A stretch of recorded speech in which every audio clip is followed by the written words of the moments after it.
Saya pikir kalau mereka menunda kongres, kemudian mencari hari yang tepat dan sebagainya itu bukan kalkulasi projo. Kita kan organisasi ini kita tahu bukan organisasi otonom ya.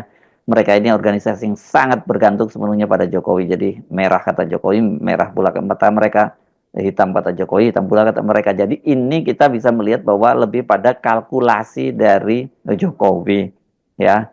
Mengapa kemudian dia misalnya, apakah dia mempertimbangkan kalau terus membentuk partai apa untungnya, kalau tidak bentuk partai apa untungnya, kan sekarang mereka ini maksud saya bukan mereka, kan sekarang ini Jokowi sudah punya satu partai PSI, tapi PSI berat lah ya untuk dikapitalisasi. Tapi ada juga pilihan-pilihan seperti Partai Golkar yang sudah diketuai oleh proksinya yakni Bahlil, dan ada juga Partai Gerindra yang saya kira pasti Pak Prabowo juga akan dengan senang hati kalau kemudian Pak Jokowi bergabung dengan Gerindra, asal jangan ngambil alih kekuasaan aja.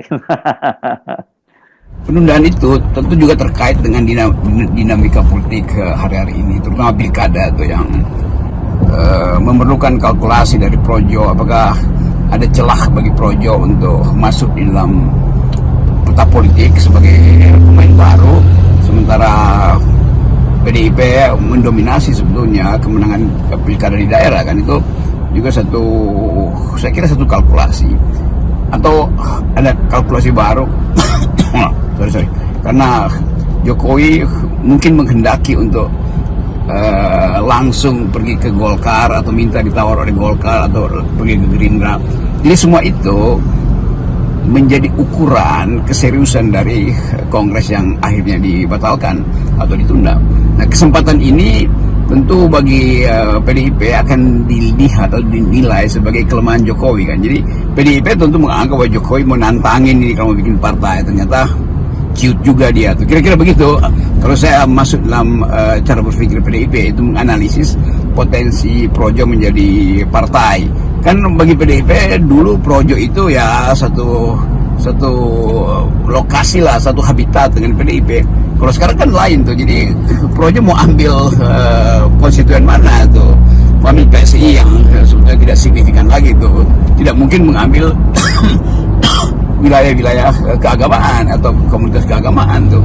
Jadi kalau Projo mau jadi partai, ideologinya apa kira-kira itu? Nggak mungkin kan Projo, atau mungkin juga Projo ingin supaya ideologinya Jokowisme, Jokowinomics, kira-kira itu jadi lucu-lucuan sebetulnya tuh. Tapi oke, lepas dari soal lucu-lucuan, kalkulasi realitas atau mengkalkulasi realitas itu yang menjadi ukuran bagi Projo, sehingga harus berpikir dua kali membangun partai, lalu kemudian dibully sama netizen misalnya, siapa yang akan jadi pimpinan partai, Kaesang digabung dengan PSI, Prosi misalnya, Projo PSI, atau PSIJO, PSI Projo, kan itu juga pilihan-pilihan, karena bagaimanapun PSI itu dia partainya Jokowi, kan. Jadi kita mau tunggu sebetulnya apa di belakang pembatalan itu tuh. Menurut kalkulasi saya adalah kecemasan Projo sendiri untuk membayangkan kalau Projo itu setelah kongres misalnya, atau secara apa namanya tadi itu, rapat nasional itu tidak menghasilkan kesimpulan, ya publik